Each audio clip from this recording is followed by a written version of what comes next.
In terms of setup, decent to be fair. If I'm being critical, I mean, those shoulders are probably a little bit more level. We could tip them a little bit more, which I think will take this shoulder and this hip back a little bit, which will actually help you keep this angle a bit more. We want to keep this right side, as I said, back for as long as you can. Your tendencies are, when you get to the top of the back, so even when you're doing it there now, as you come into impact, that's kind of your sensation, the shoulders aiming a bit far left. And that was you trying not to go too far left. So if you weren't trying to do that there, you imagine your shoulders would be aiming a lot more this way, which basically dictates your path. Then if you try to swing out this way, you're now kind of going very much against the grain.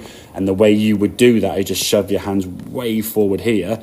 So the shaft's kind of in this sort of forward lean position there now, and then you've got a massive open club face, yeah? So as we swing the top of the backswing, as we get up here now, there's a bit of a shift there, we're just starting the club down.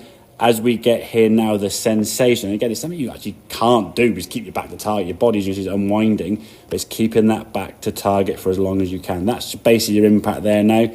Shoulders there for me are probably tilted a bit more to the left.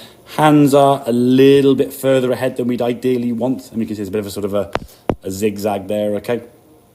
So we're trying to keep this right side, looking down the line here, the right shoulder, right hip back as long as possible, which will give us the path in the golf ball. So if we watch this one here, that's not too, little bit there, okay? So again, there's that sort of sensation. A good turn on the way back. There, that's better. So you can see the club now coming down. So there's about the club shaft sort of coming down into this position, going through your right forearm. The next frame, there you go. See the club now coming down through your right forearm, club coming into the golf ball. That's the path we want to produce into that golf ball, yeah?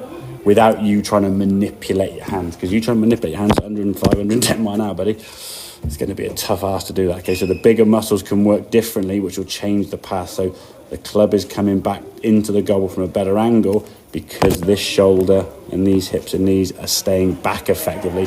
You're not taking the right shoulder and trying to hit it, yeah?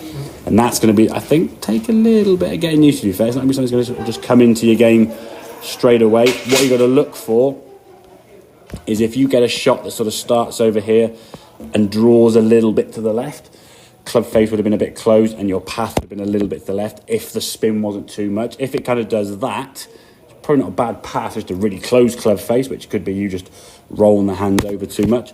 What we'd ideally want to see, the ones that aren't necessarily perfect, are actually just sort of just starting just right at target and just drifting off to the right a little bit, yeah? Because at least that shows the club is kind of coming in more from this way as opposed from that way, okay? So if we watch this one here now, again, you could probably bring those shoulders back just a little, as I said, at setup. So we'll just show that in a second when we finish here. But yeah, top of the backswing there, lower half, so that club's a little bit more above that right forearm, okay?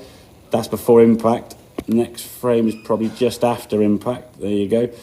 So yeah, between not hitting the golf ball and just after the golf ball, and the shoulders there, obviously quite a long way left. So yeah, it's keeping that right side back and under, which keeps this elbow tucked in, and that's going to give you the path out to the right. Your body will rotate. I'm not saying don't rotate it, it's just that timing element, which, as I say, will take a bit of practice. But for me, through the winter now, you're not playing as much, I would do that drill up the top of the backswing that way, yeah? So your left hip sort of slides a bit more towards target as the back stays there, facing the target, as opposed to that early unwind, yeah?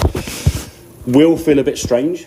I think once you kind of start getting that club working more this way, then I'm going to worry about the club face being so much an issue. I'm going to start trying to manipulate it or twist it or try and change your path to what you want to get. You're going to create the path through bigger muscles that are going to be stronger and probably more under control, rather than you sort of trying to move your hands into position. Okay, mate? Make sense? Yeah. Good stuff, right?